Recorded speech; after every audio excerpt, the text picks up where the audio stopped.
Hay cierto canto infantil en inglés, tal vez lo conocen. Shall we sing together? Ring around the rosy, a pocket full of posies, ashes, ashes, we all fall down.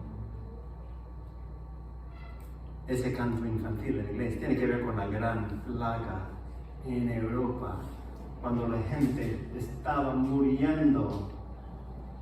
Ellos antes de morir, pues la piel se puso como la ceniza, el color de la ceniza. When you got the plague, which was what that song is all about, it seems like such a happy children's song, right? It's a song about the great plague.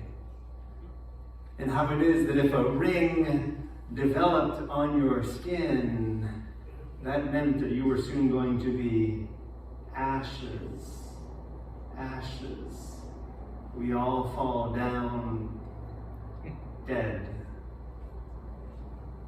Eso pues pone la vida en perspectiva, ¿me explico? De cómo es que nosotros no sabemos cuándo es que nosotros vamos a salir de este mundo, qué tantos días vamos a tener la vida. Tenemos que aprovechar de cada día para poder acercarnos más a Dios y más a los demás, ¿verdad? That song has everything to do with how it is that we all one day fall down, ashes, ashes, we all fall down dead. How it is we need to live our lives, taking advantage of every day to grow in our relationship with God and others. In today's first reading, the prophet Joel had realized how it was that the people had turned their backs on God and on one another, and how it was that they needed to turn around again through acts like fasting and the wearing of ashes and sackcloth. Did you hear that? Nosotros también, 3,000 años después, tenemos que dar vuelta para estar cara a cara con nuestro Señor. Eso de estar cara a cara, pues de eso viene la palabra reconciliación, que quiere decir estar pestaña a pestaña con la otra persona.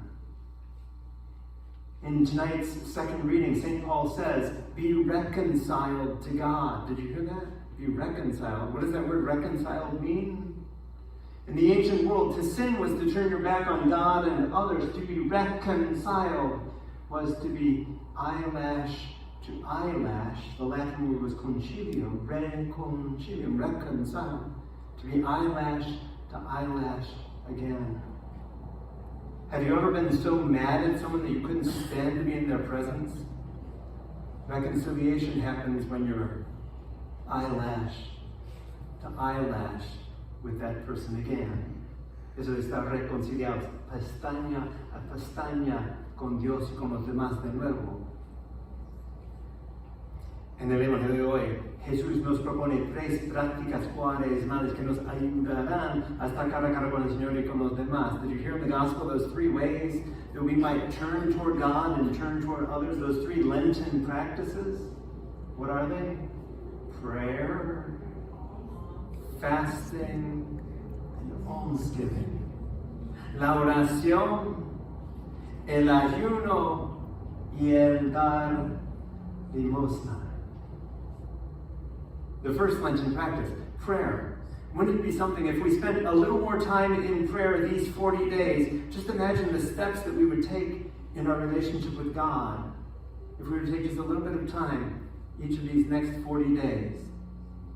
A través de la oración, crecemos en nuestra relación con Dios. Tomamos pasos en nuestra relación con Él. ¿Me explico? La oración, una manera de acercarnos más a Dios durante este tiempo de Cuaresma. Prayer, after prayer, is fasting. What is fasting? Fasting is giving up those things that are no good for us. Yes, it could be something like Coca-Cola, sodas. It could be candy. It could be cigarettes.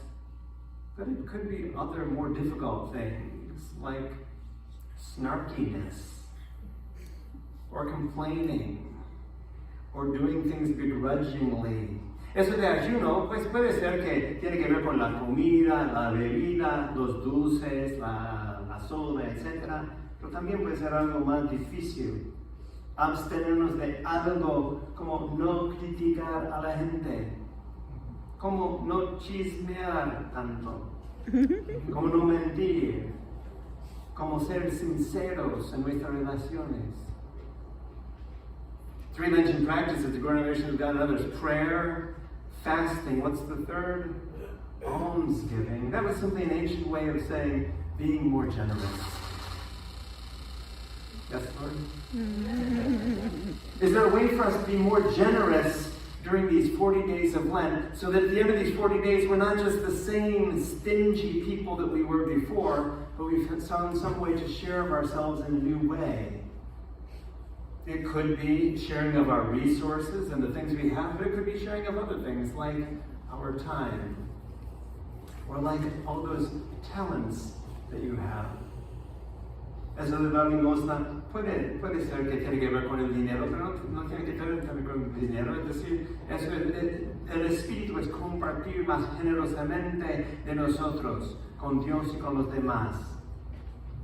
¿Puedes tú pensar en cómo es que puedes compartir más de tu tiempo, de tus talentos, de tus recursos con los demás? Ese es el espíritu de la Cuaresma. Brothers and sisters, I'm not going to lie to you. I'm not going to say that Lent is ever fun, and it should not be easy. But it should be a journey. And what does it mean to be on a journey? That wherever you started is not the same place that you end up. That we're not going to be the same people in 40 days that we are tonight. Follow me? That somehow we will have grown in our relationship with God and with others during these 40 days in the desert with Jesus. Es una jornada, la Cuaresma. Que quiere decir que estamos en camino, que estamos avanzando en nuestra relación con Dios y con los demás día tras día tras día, tratando de ver qué pasos podemos tomar todos los días para acercarnos más a Dios y más a los demás.